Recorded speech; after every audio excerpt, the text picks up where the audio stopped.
అదే RTV app వార్తల్ని క్షణాల్లో చదివే అవకాశం ఉంటుంది. ఒక న్యూస్ పేపర్, ఒక టెలివిజన్ ఛానల్ మీ చేతుల్లో ఎప్పుడూ ఉంటాయి. అందరికీ నమస్కారం. తర్వాత ముఖ్యంగా నిన్న జగన్మోహన్ రెడ్డి గారు కూడా పులివెందుల్లో నామినేషన్ వేశారు. ఒక్కసారి ఆయన అఫిడవిట్ చూస్తే ఆయన అఫీషియల్గా చూపించింది వచ్చేసి దాదాపు 750 కోట్లు, అంటే వాళ్ళ కుటుంబం అంతా. ఆయన అంతకుముందు గతంలో కానీ అనేక సందర్భాల్లో ఏం చెప్పాడంటే, ఆయన క్యాప్షన్ వచ్చేసి ఈ రాష్ట్రంలో జరిగే ఎన్నికల సమరంలో ఒక పేదవాడికి పెత్తందారుడికి యుద్ధం జరుగుతూ ఉంది, మీరంతా కూడా పేదవాళ్ళ సైడ్ ఉండాలి అనేటువంటి క్యాప్షన్ మొత్తం. అంటే ఎక్కడ చూసినా పోస్టర్స్లో పేదవాడికి పెత్తందారుడికి పోటీ అన్నట్టు, అంటే తెలుగుదేశం వాళ్ళు వచ్చేసి పెత్తందారులు అయినట్లు, ఆయన పేదవాడికి రిప్రజెంటేటివ్ అయినట్టు ఆయన మాట్లాడడం జరిగింది. అసలు రాష్ట్రంలో ఉండే పెత్తందారి వాళ్ళకే వచ్చేసి జగన్మోహన్ రెడ్డి ఒక రిప్రజెంటేటర్గా ఉంటూ ఆయన పేదవాడి సైడ్ ఉన్నట్లు మాట్లాడుతూ ఉన్నాడు. ప్రతి ఒక్క మీటింగ్స్లో కూడా ఒక పేదవాడికి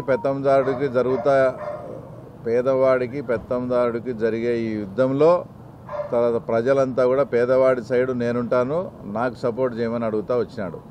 ఈరోజు ఆయన అఫీషియల్ అఫిడవిట్ 750 కోట్లు దాదాపు ఉంది.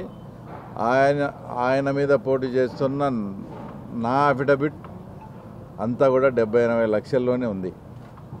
అంటే ఇప్పుడు ఆయన ప్రకారమే, ఆయన చెప్పినట్లుగానే, అంటే ఇక్కడ పేదవాడు ఎవరు వచ్చేసి పెత్తందారుడు ఎవరు, ఒక్కసారి పులివెందుల ప్రజలు కానీ రాష్ట్ర ప్రజలు కూడా ఆలోచన చేయండి. ఆయన చెప్పినట్లుగానే పులివెందుల ప్రజలు ఆయన చెప్పినట్లే చేయండి. ఆయన ఏం చెప్పాడు, పేదవాడి సైడ్ ఉండమన్నాడు.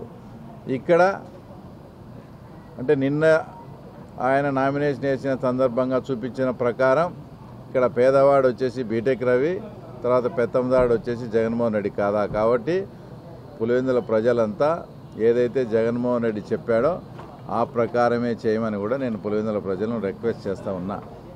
తర్వాత నిన్న జగన్మోహన్ రెడ్డి గారు పులివెందుల్లో మాట్లాడుతూ చాలా అసభ్యకరంగా, చాలా నీచంగా లాస్ట్కు వాళ్ళ చెల్లెళ్ళు ఏ చీర ధరించారు, వాళ్ళ చెల్లెళ్ళు వచ్చేసి బట్టలు కట్టుకునే విధానంపై కూడా మాట్లాడడం అనేది ఆయన ఏ స్థాయికి దిగజారాడో ఒక్కసారి రాష్ట్ర ప్రజలు కూడా అర్థం చేసుకోండి.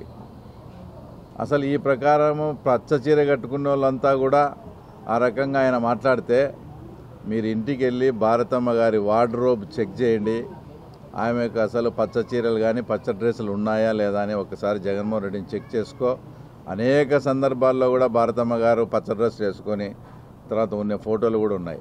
అంటే దాని అర్థం ఏంది అంటే, ఏది కన్వీనియంట్గా ఉండి ఆ సందర్భానికి ఏది ఇదైతే ఆ రకంగా మాట్లాడడం కరెక్ట్ కాదు. ఒకవేళ మీరు నిజంగా వార్డ్రోబ్ చెక్ చేసుకొని పచ్చ చీరలు ఉంటే అవన్నీ కూడా ఇంటి బయటికి గెంటేస్తారా మరి మీరు? తర్వాత ఆయన లెగసీ, తర్వాత వారసత్వం మీద కూడా మాట్లాడడం జరిగింది. ఆయన మాట్లాడుతుంటే ఆయన ఏది కన్వీనియంట్గా ఉంటే ఆ పాయింట్ తీసుకొని మాట్లాడుతూ ఉంటాడు. షర్మిలమ్మ విషయంలో ఆయన ఏం మాట్లాడాడు, రాజశేఖర రెడ్డి గారు ఎవరితో ఫైట్ చేశాడు, ఈనాడుతో, ఆంధ్రజ్యోతితో, చంద్రబాబుతో ఫైట్ చేస్తే తర్వాత మీరు ఈరోజు ఆయనకు వ్యతిరేకులైనటువంటి వారితో తర్వాత మీరు మద్దతుగా ఉన్నారా అంటూ ఆయన క్వశ్చన్ చేయడం జరిగింది. ఇదే పాయింట్ మేము సూటిగా ప్రశ్నిస్తూ ఉన్నాం.